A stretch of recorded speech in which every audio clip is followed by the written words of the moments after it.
Today we're going to start looking at 3D stuff. Okay, so previously we've been working with just flat layers. Today we're going to look at how you can work with things in 3 dimensions. So things will start getting a little bit harder to visualize unless you've actually worked in 3D stuff on the computer before. So we're going to work through it slowly and start with some simple things, and I'll also show you some little After Effects features as we do that. Okay, so if you remember from the first class we had, I showed you this thing where we've got the X and the Y values for the position. So the X being the horizontal and the Y being the vertical positions. What we're going to do when we work in 3D is it's going to be 3 dimensions. So instead of 2D for X and Y, it'll be 3D with X, Y, and Z. So if I now pick up this layer, we've got X, Y, and then we now also have the Z dimension. So Z, Z, whatever. So that will be now backwards and forwards. And when you have layers that have that are in 3D, you'll see that previously there was just the little indicators on here. Now a 3D layer has a little arrow thing with 3 axes on it. And when you hover the mouse over them, you'll get a little Y, a Z, and an X. So you can see which one you've got, and they are labeled by color as well. So if you are looking at it from a different direction, you'll see, once you get to know the colors, which one's which. Okay, so hopefully that makes sense. It's still the same thing. X will be your horizontal, Y will be your vertical, and Z will be your depth. What I'm going to do is I'm going to start off by just creating a new composition and show you how to create a 3D layer. So I'm going to create a new solid layer. Let's just make a, 300 by 300. So I'm going to open up the transform properties over here, just so you can see what happens when I make it into a 3D layer. So just to recap, the anchor point, you've got 2 values, X and Y. Position, you've got X and Y. Scale, you've got horizontal and vertical scale, so X and Y scale. And rotation, you've got your number of rotations and the degree of rotation. So it's really simple to turn a layer into a 3D layer. It's just one of these toggles on here. And I'm going to actually show you a bit more details of all these toggles on here later, but there's one with a little 3D cube over here, which basically turns a layer into a 3D layer. And when I click on that, you'll see that all these things sort of change. So we get a whole lot of additional things. So let me just turn that off and then turn that on. You see lots of things change over here, and we get some new options as well. So now we've got an anchor point that's got an X, Y, and then a Z. Position has got an X, Y, and a Z. So if I do the Z value, you see now it looks like the layer is getting scaled. It's not actually getting scaled, it's just getting moved further away from the default camera position. Scale also has a Z depth, and then you'll see that rotation has now changed into 4 different things. So we have orientation, X rotation, Y, and Z rotations. Use orientation, which basically is a combination of all 3 of these. So you've got the X rotation, the Y rotation, and the Z rotation all in one thing. And it would do the exact same thing as just changing the X or the Y or the Z rotation. Just maybe used for easier animation for different kinds of things. Okay, so let me show you that again when I do the rotations, just so you can visualize it a little better. So when I move the object along the X, that's moving it horizontally, remember? So when I look at the X rotation here, or the first number in orientation, remember it goes X, Y, Z. So if I rotate along the X, you'll see it rotates along the arrow that moves horizontally there. So it rotates around the direction that it moves. So if you imagine if I do Y, which is the up and down, so the arrow for the Y moves up and down. So rotating along the Y will rotate along that axis.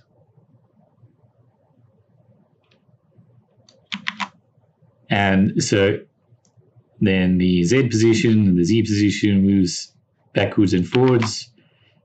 So this rotation is like the rotation you would have seen before. It's along the direction to the default camera view. So it can just be a little bit confusing trying to figure out which one you need to rotate along.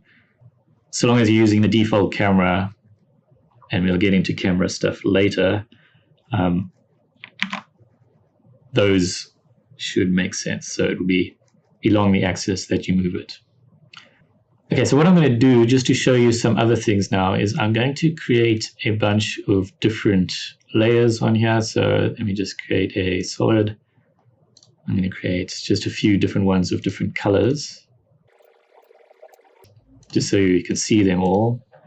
So remember the keyboard shortcuts show up. So this is Control Y. So I'm just making a few different ones. Okay, so we have, what's this, 6 different layers over here. So if I just move them like this so that you can just sort of see them laid out like this, you remember that the layers all show up in the order that they're in this list. Okay, so the red one is on top because it's on top of the layer list, and all that way down to the 3D one over here. But when you start working with 3D layers, it's not going to be this case anymore. So if I make these all into 3D layers, it still keeps that ordering. And if I change the orders in here, it still does that because they're all in the default Z position. So it still makes a difference. In this case, we can reorder them. However, when you start moving them in the Z distance, so moving them backwards and forwards, you can't rely on their order in that list to mean anything. So I'm just moving it over until I get the Z over there, and then I can push them through. So I can put the blue layer right at the top of the list, but since it's behind these layers in the 3 dimensions, it won't show up in the front. That should make sense because you don't want objects all appearing in weird places when you've placed them into a scene. But then if I put, let's say, this turquoise layer, currently it's a 3D layer. If I turn it into an ordinary 2D layer, now it shows up in front of those ones in that list. So a 2D layer can go in front or behind of 3D layers. So just be aware of that. If you get weird things with, like you've got text that's a 2D layer, if it's not in the top of your layer list, it might be hidden behind 3D layers. So just be aware of that. You might get all weird things of layers appearing and disappearing if there's a mix of 2D and 3D layers. Because 2D layers will always respect the layer order over here.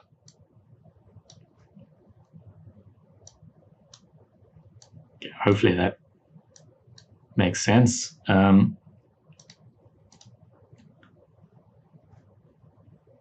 So we're just looking at this at the moment from the default camera view. But to visualize things in 3D, sometimes it's easier to use multiple viewpoints to see where things are. So what we currently have is the active camera. This is the default camera in After Effects. It's just placed at 0 to just default view. So you can see it says active camera over here. If I click on that, you see we get a bunch of different options over here. So if I click on front, you see that things sort of shifted a bit, but it stayed about the same. That just took all the depth out of it. So it's not using a perspective camera anymore. The camera views use perspective, but these front, left, top, and side views are all orthographic, so that means they don't have perspective. So they are views that you can use just to sort of see directly from the front and side and get like orientations of where things are. So if I switch to the top view here, you can see the depth of the scene. So this is looking from the top of the scene, and we can see the edges of each of these layers. And when I select them, you can see which one is selected. And then if I switch to the active view, you can see them come back into place. This can be really tricky to just like wrap your head around moving around in 3D if you've not done it before. So don't worry if it's a bit confusing. We're going to spend basically 2 lessons just familiarizing ourselves with 3D stuff. Okay, so just looking from one view can be sometimes a bit confusing. So you'll see that there is now an option to the right of this saying one view. And this you can actually get multiple different viewports.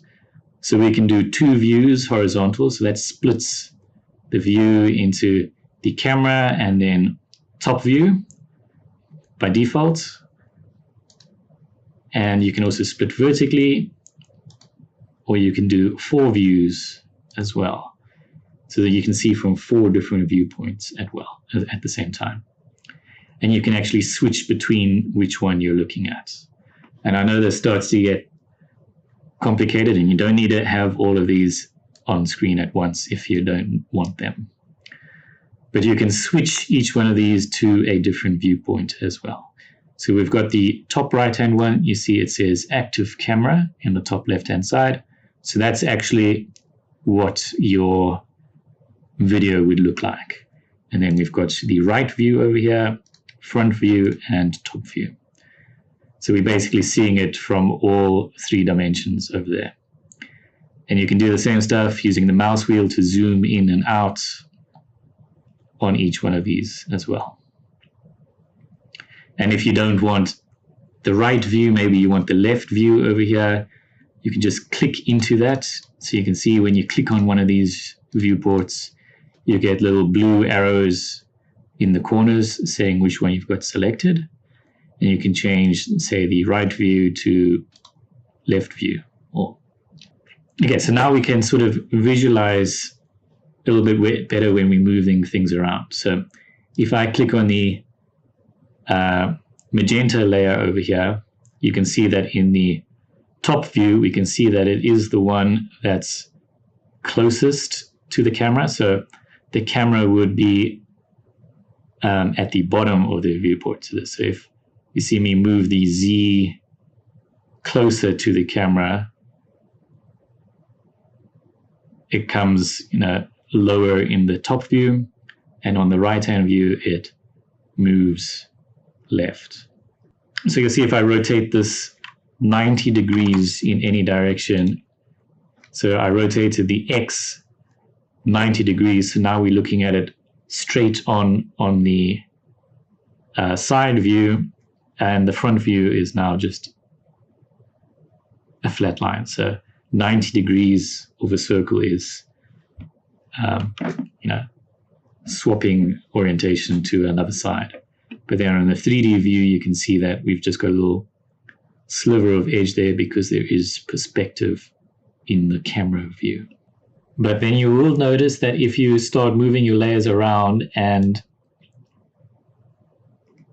they take up the same space.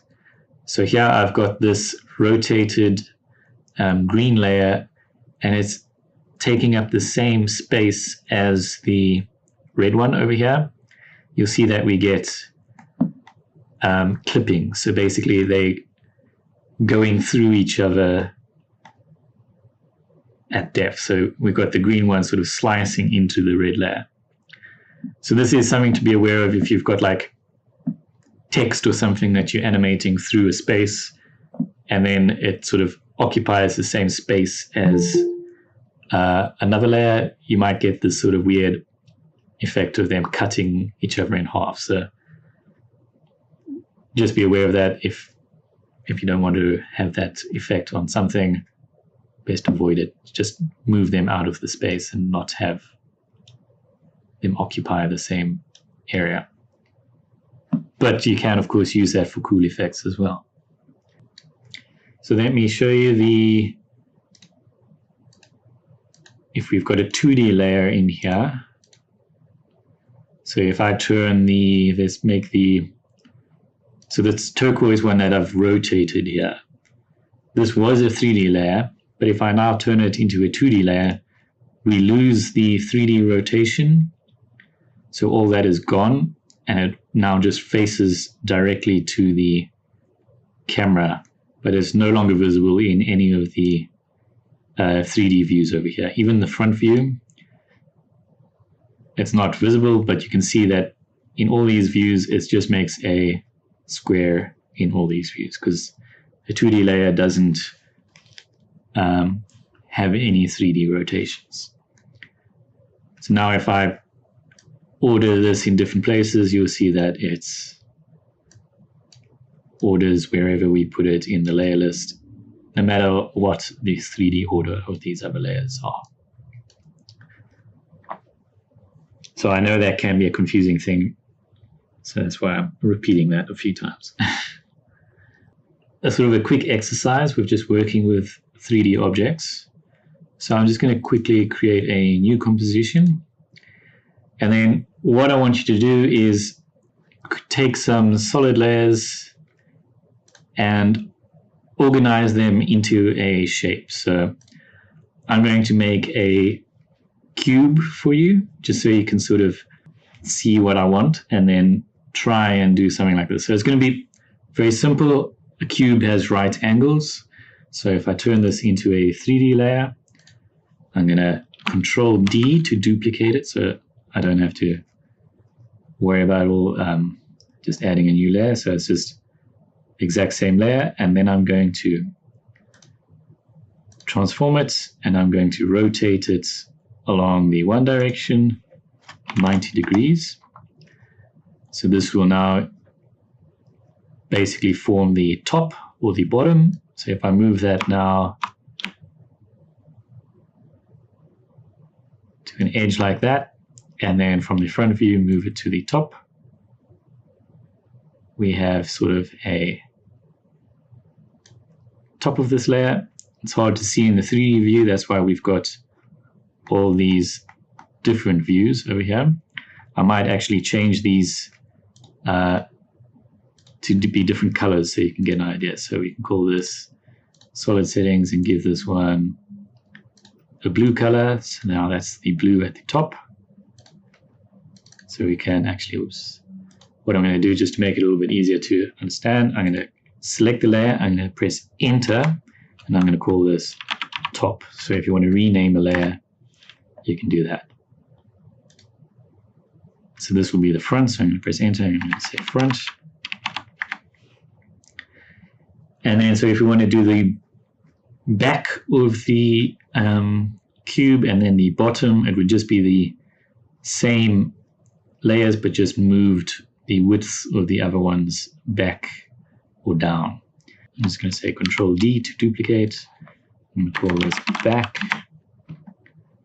So if I go into the transform and we look at the position, I can say minus 300. I think it was a 300 size.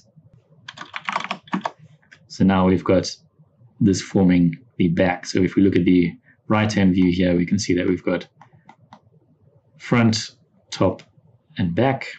So let's now make this just a different color so you can see. So I'm going to just give this, I don't know, yellow. The top, I'm going to duplicate that. And then I'm just going to go from the front view and move that down to where the bottom of the cube would be. So I'm going to call this bottom. So I'm just selecting it, pressing enter. I'm going to say bottom layer, solid settings. I'm just going to give this a different color. Let's go for, there we go. So if we wanted to do the sides now, it would basically be the front and the back, but rotated 90 degrees around. So I'm just going to select the front and the back, Control D, and then I'm going to press R to say rotations. So if we're looking at this view, we've got the Y is the vertical. We kind of want to rotate them along the Y. So if you remember, that would rotate these in that direction. So now I'm making that 90 degrees rotation along the Y. And then I just need to move them into place. So we can go to position.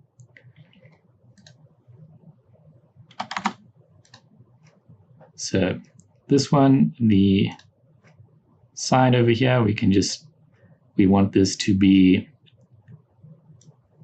on the side over here. So that's moving it up half the width and then moving it on the X half the width. So that's 150 or whatever. I'm not doing it precisely, but with this one, we can actually do it precisely. So we can say we want it to be X position plus 150 and the Z plus 150. So that's how you can do precise positioning as well. Enter, so we've got right. Let's give this one a different color.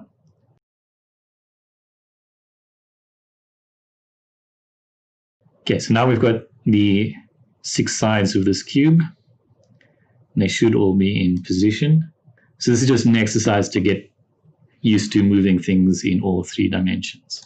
So now what I'll do is show you actually how to change the default view, because this is boring just looking at the one edge of this cube. There's no dimension to it. Just add a camera so you can see better what this looks like. Don't worry about messing with the camera yet. I'm just going to go to Layer, New, and add a camera. So now instead of using the default position of the camera, the position of the camera will be controlled by this thing. Don't worry about any of the settings, and you'll just say OK. So the view hasn't really changed much, but now we have the ability to use the camera tool. And if I rotate this around, so I'm just using the left mouse button and the right mouse button and the middle mouse button to rotate around. This camera is actually a little bit weird. I think I've got some weird default settings on here. 3D. So we've got all these sides around here creating a cube. So I'm just using the unified camera tool. So that's the C key with the camera added. Now we can rotate the view around here. I'm just going to put a sort of edge on like this so you can see. I use the mouse, middle mouse button to drag along the view, and the left mouse button rotates the view, and the right mouse button moves the camera backwards and forwards. if you use 3D software, most of these things are pretty standard mouse conventions and stuff. So just if you're not sure which one you want to rotate, just try each of these different X, Y, and Z. You can also use the orientation as well, and rotate them till you find the one that actually rotates in the direction that you want. I'm just doing 90 degrees because that's a nice way to get right angles for a cube. Yeah, so you don't have to memorize which direction rotates directly. You can just rotate and figure out which one is doing what, and then just put them in place like that. If adjusting these values in the individual layers like this is a little bit confusing for you, and you don't like working with just the direct numbers, you can use, just like you can move around the layer and select and move the positions like this, you can use the rotation tool to rotate along these axes. So instead of moving along the axis, if you click and drag on one of these arrows, it will rotate along that axis. So I should have shared this a bit earlier. I know some people prefer using different tools. If you just click on, not on one of the arrows, you can just rotate it freely in around the view. Or if you click on one of the arrows with the rotation tools, that's the W shortcut, you can rotate along each one of these axes. And you can see when you move the mouse over one of these arrows, it shows you which one it is. So this is the Y, and the Z rotates along there. So it's just a different way of doing it. So in After Effects, there are always multiple different ways to approach a thing. Personally, I just like using the numbers because then I can make it precisely 90 degrees with just typing. Sometimes that's a lot quicker than going in and finding an angle to rotate. So what I'm actually going to do is I'm going to use this white one that I created over here and actually turn it into sort of like a ground layer or something over here. So I'm just going to put it below the bottom of the cube. And we can say this is our ground. Don't worry about the camera stuff. We're going to go into that in a lot more detail either later on today or tomorrow. For now, just familiarize yourself with moving layers around in the 3D. And the camera is just any other layer. It just changes where you're looking from. Working with parenting. So especially when you're working in 3D like this, and like we've got this cube shape that I've created, I think you can imagine that picking them up and moving them all together can get really annoying because they're all facing different directions and stuff with different centers and all that. So this is where parenting can be really, really useful.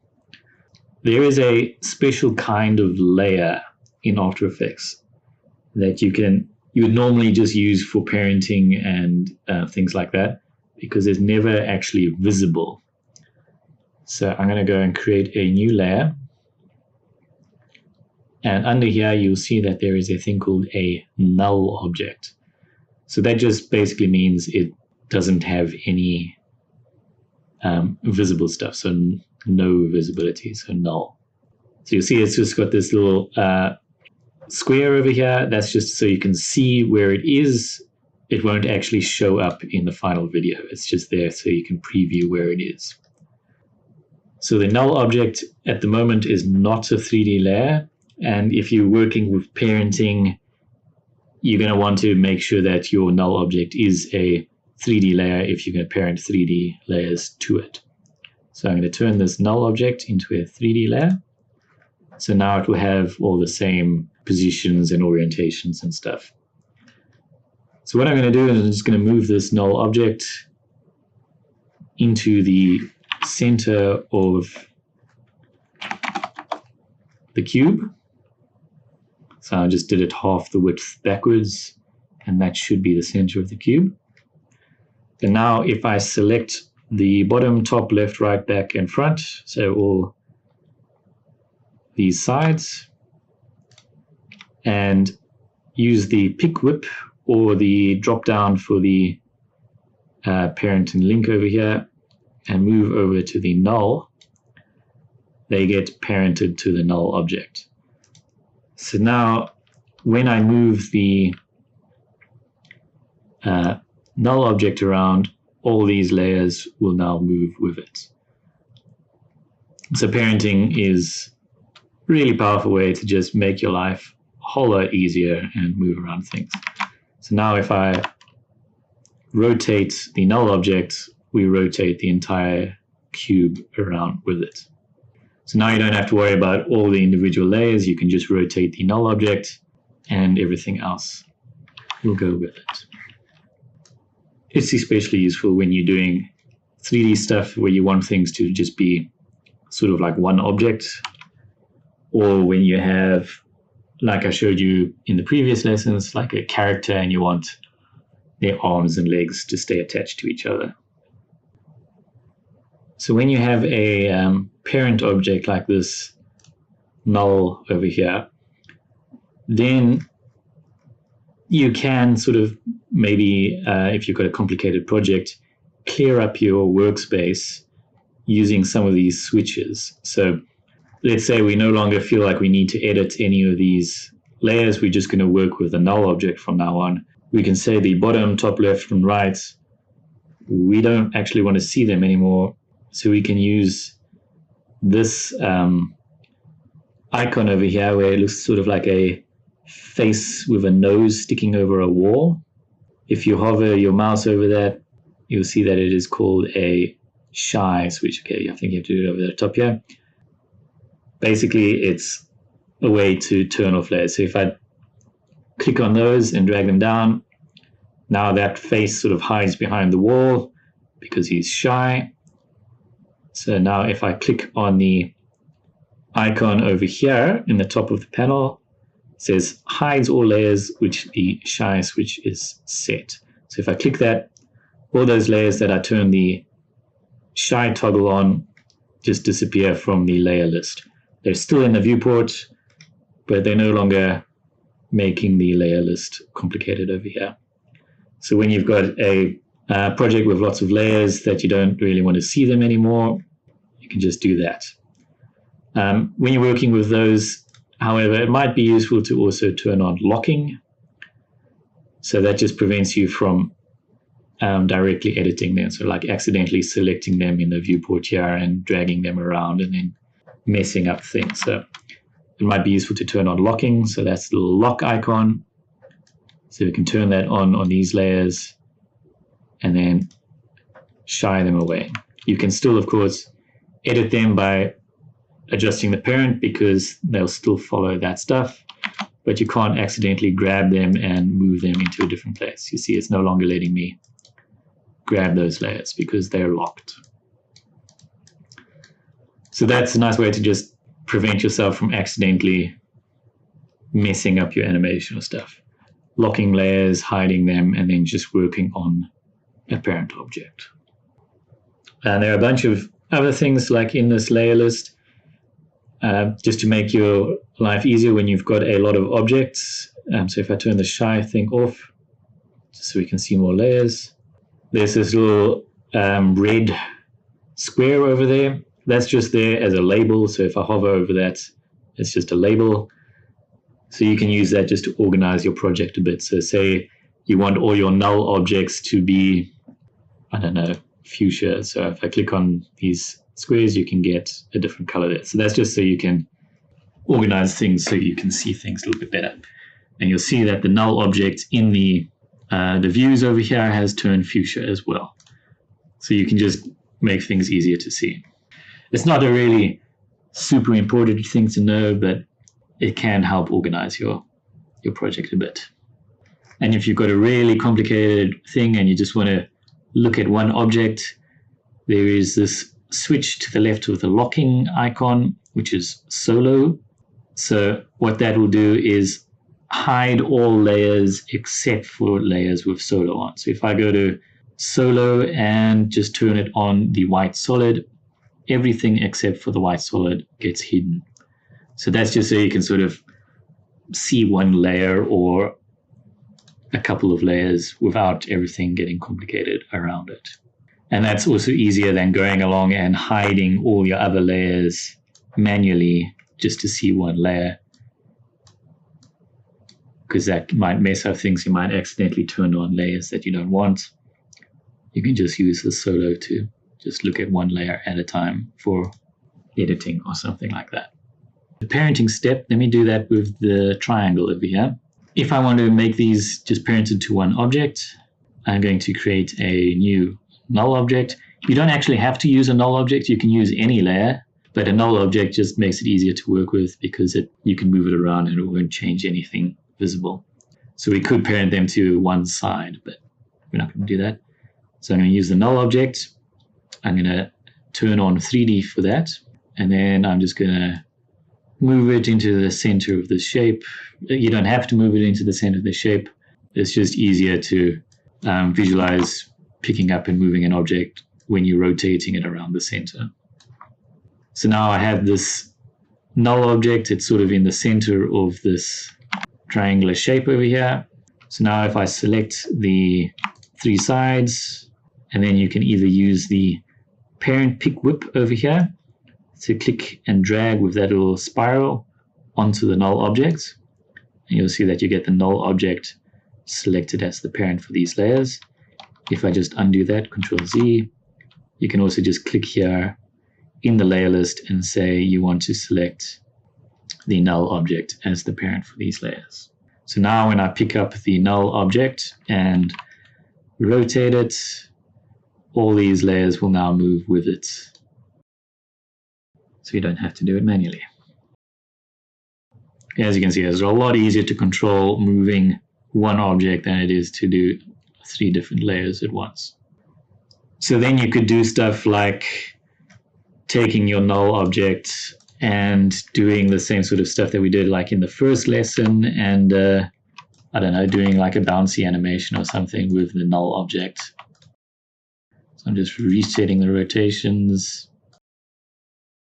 So you could go, if you really just want to practice with this sort of stuff, start creating an animation in 3D. Now you won't just be working with X and Y, you'll be working with X, Y, and Z. And then you just have to animate the null object in this case, because all of it will move with the null object.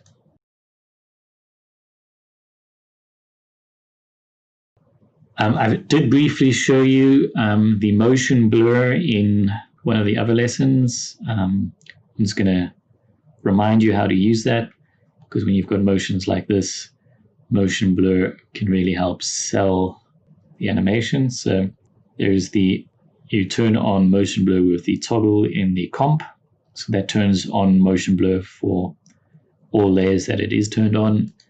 At the moment, that is nothing. So the motion blur gets turned on with the little toggle in the switches over here. So I'm just going to turn that on all the sides of this shape. And now we get a little motion blur in 3D for this bouncing shape over here. So it just makes it feel more realistic already just with that. And if the 4 views thing is confusing for you, you can always just work with the 2 views or just work with the default 1 view. That's down to personal preference, what works best for you. Parenting also affects the scale. So if I select the null object and work with the scale, we can do some squash and stretch. And you'll see that all of these layers will be affected proportionally by this. So we can turn off constraint proportions, the little lock icon over here, and we can squash and stretch all these layers together.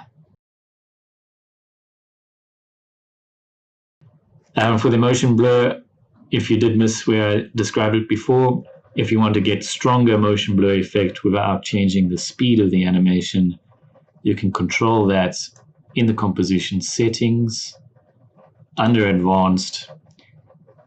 motion blur is controlled by the shutter angle. So if that's higher, you'll get more motion blur. And of course, the motion blur is affected by the speed of objects. So if we have faster motion, there will be more blur. So if I just squash these keyframes, so I'm using the Alt or the Option key on Mac on the last keyframe to squish them.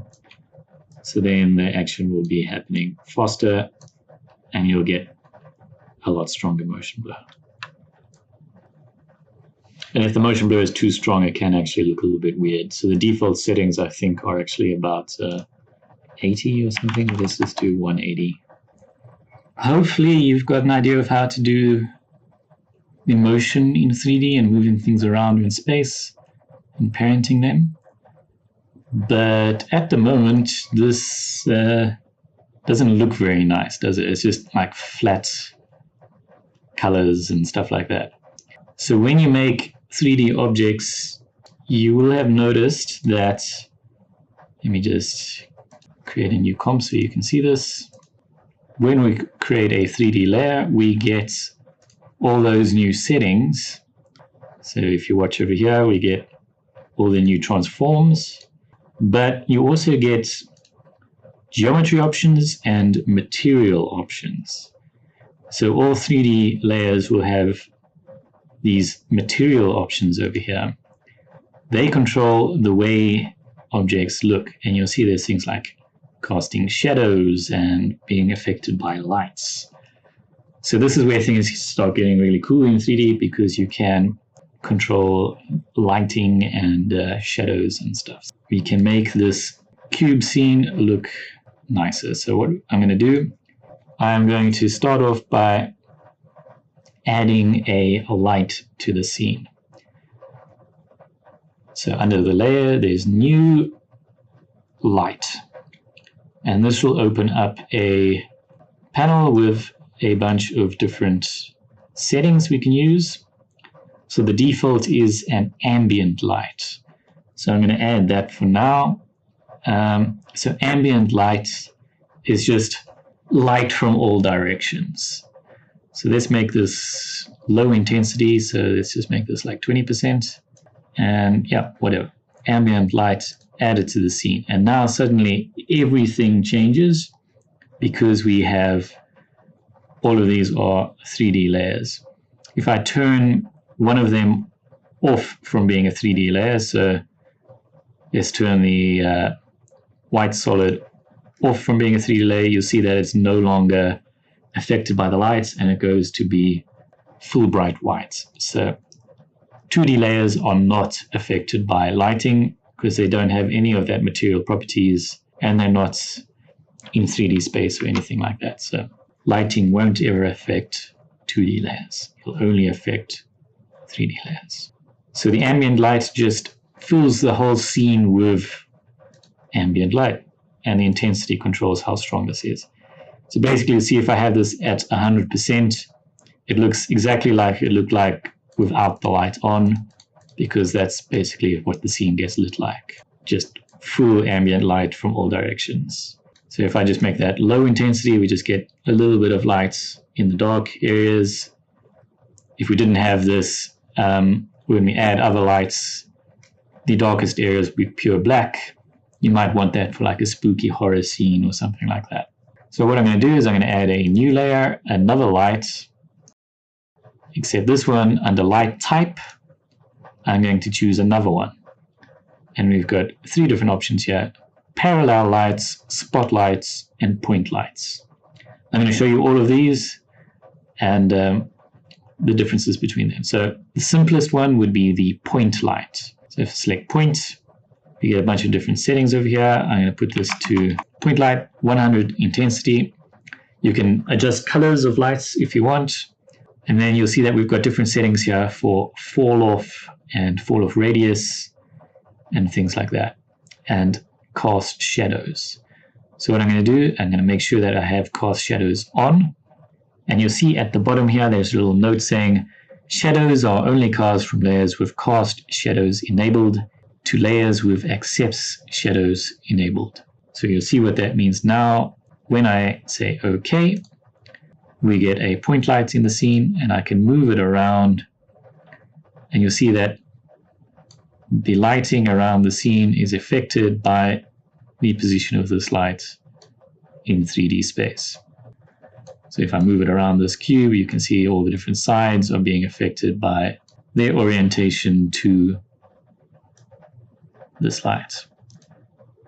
And I can put it in the center of the box, but we're not getting any shadows or anything like that. We're just getting basic lighting.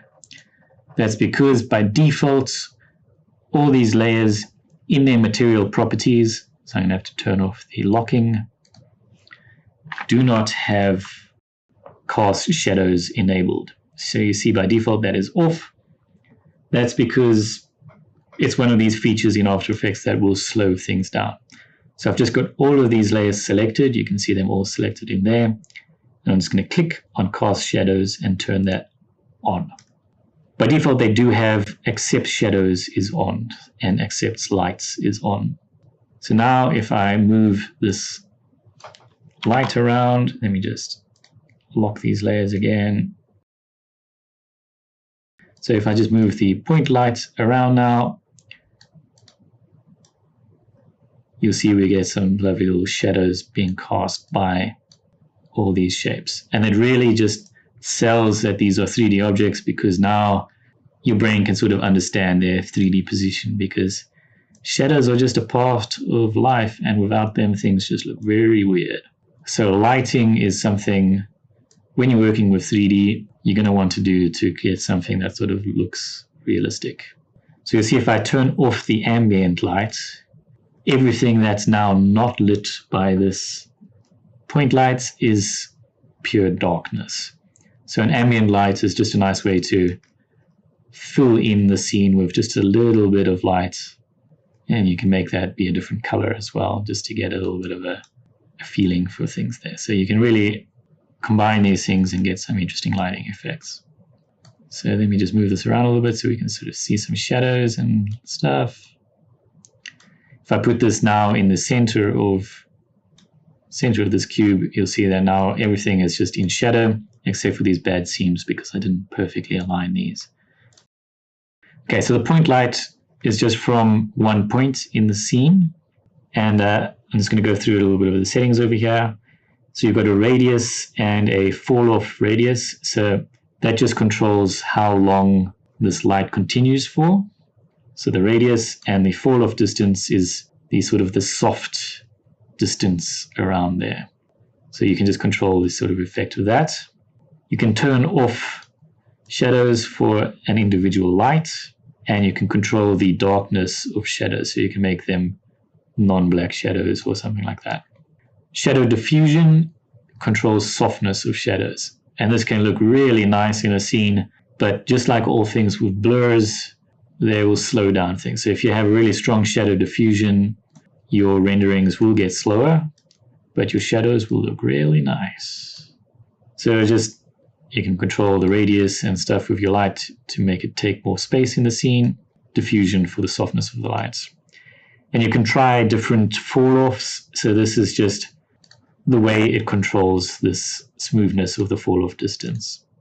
Okay, so you can create the lights and choose different ones over here, move between point, spot, and parallel, or you can, under your lights, change your light options to a different type. So I'm going to move this now from a point to a spotlight. And now you'll see that this changes the way the lighting looks.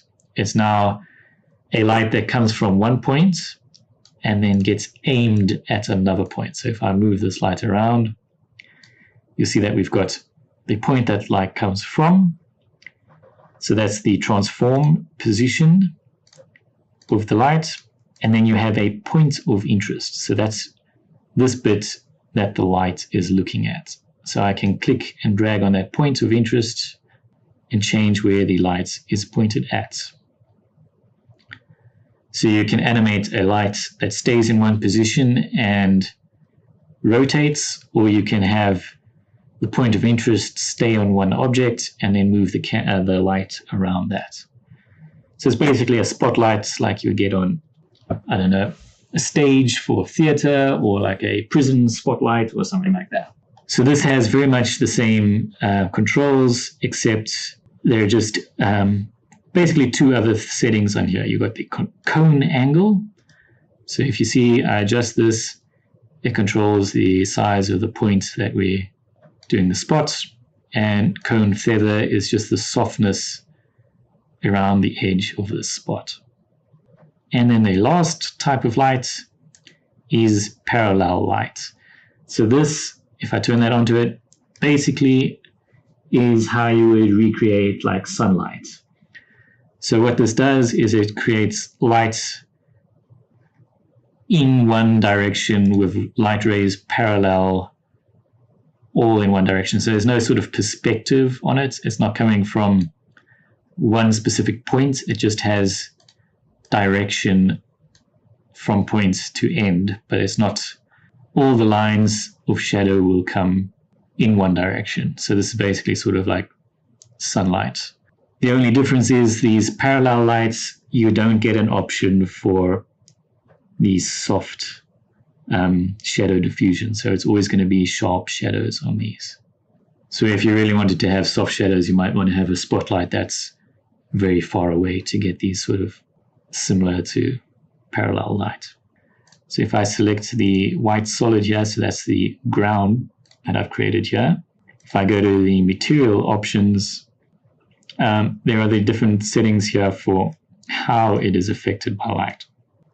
So ambient, the setting here just affects how much the ambient lights, so specifically just ambient lights, affect it. So if I turn that off to 0, you'll see that that yellow ambient light that I created stops affecting this layer. Diffuse is, you'll see just sort of the brightness of the overall light effect of this.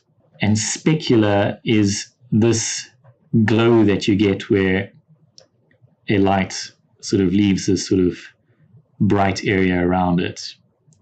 And specular shininess is just sort of the size of that specular highlight. And the last thing is metal, and that is basically, you won't see that on a white object because it affects using the color. If I change that on, let's look at the magenta solid over here, and I change the metalness of this. Let's also change the specular intensity and scale. So let's just get, so now we've got this little specular highlight over there. So you see it's just changed how glossy it is. The metalness just changes the color of the specular highlight to either be the color of the light. So we've got a white light. So if it's non-metallic, so 0 metal, the highlight is white. If it's fully metallic, the highlight is the color of the layer. So that's just like property of lights. Metals like copper reflects copper colored, whereas like plastic things will reflect just like white colors. That's non-metallic. But none of these things actually add reflections or anything like that, as you'll see. If you want to get that sort of stuff, that's where we want to go into the composition settings. And you'll see there's a thing for 3D renderer. And now things will get very slow, but there's an option for Cinema 4D over here. And you'll see that when I enable this, we get a whole lot of new options. And these are more advanced stuff that we're going to go into next week. So don't worry too much about this, but you can add like 3D objects, curved layers, beveled text, and stuff like that. But it also changes things and disables stuff. So you'll see it's also giving me errors as well, but and different things get disabled on here. So just be aware of that. So we will go into more detail on this next week under advanced stuff. But you can get those sort of reflections and stuff. We're not going to do that now. The last thing I want to show you is if I just drag this magenta layer out over here. So now if we've got this magenta layer over here casting a shadow across the scene. The last little setting that I want to show you is light transmission. So you see at the moment this is on 0. If I turn this up, now what we have is it still casts shadows, but it's shadows that are colored by the brightness of this layer. So it's a purple, well, magenta layer. So we get sort of semi-transparent purple shadows, and it can still cast shadows behind it as well. So you can get really cool little lighting effects with little translucent layers and stuff like that. So you can create like stained glass windows effects and things like that. Okay, so this is the basic 3D lighting and rendering and stuff. Next week we will look at more advanced stuff, but I think this should be enough for now for basic effects and stuff like that. I know that's quite complicated. We did go through it quite quickly, but tomorrow we're going to go into working with camera and then rendering out your videos. So that's what we're going to cover today. And yeah, I hope 3D is interesting and you basically sort of understand it. We're going to get a little bit more complicated with working with the camera tomorrow. All right, thank you. And I'll see you tomorrow.